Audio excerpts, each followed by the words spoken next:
A bitter cold wave in the Midwest couldn't keep attendees away from a Midwest Biofuel Summit, where industry leaders are looking into the future with renewed optimism.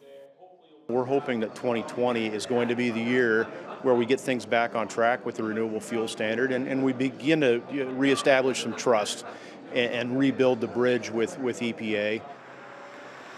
Last fall, officials with the renewable fuels industry expressed frustration over a decision by leaders of the Environmental Protection Agency to follow ethanol blending suggestions from the Department of Energy instead of the Department of Agriculture.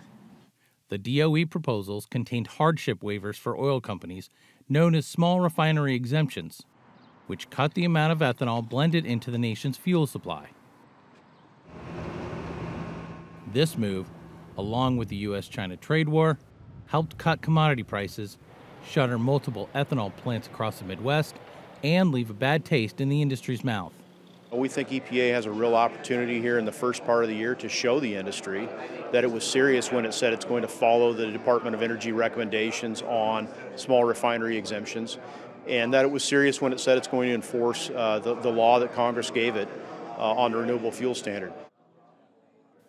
But this week in Altoona, Iowa, industry leaders carried a more optimistic tone into the Iowa Renewable Fuel Summit.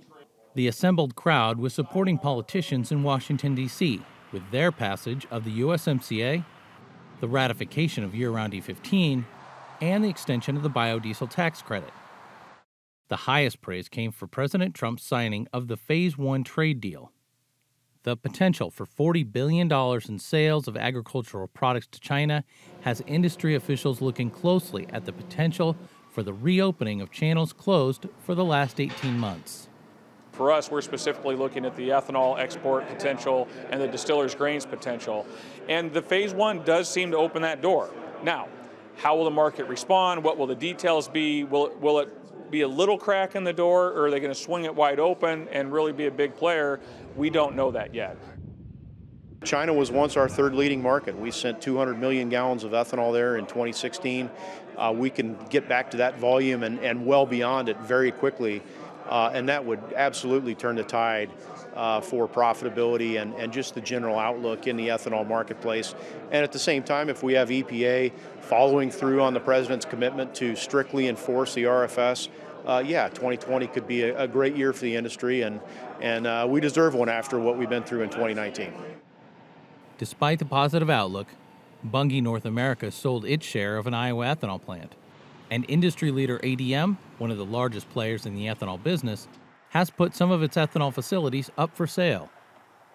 Even as these producers see a different outcome for their share of the industry, Renewable Fuels Association President Jeff Cooper sees bright days ahead for biofuels. Yeah, we're going to see some different players and some new players, and some of the folks that have been in the industry for a long time may not be around. But we do know that demand for ethanol is going to continue to grow over the long term. And we are very bullish about the future of the product and about the future of the industry.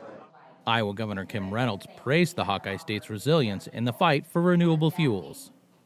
There is no state that benefits more from biofuels than Iowa, which is exactly why we'll continue to lead the charge in defending the RFS and holding the EPA to the terms of the deal negotiated with President Trump back in September. With over thank you. We're not going to stop. What's next for the industry will come into view this March, when the EPA calculates production numbers for the renewable fuels standard. For Market to Market, I'm John Torpy.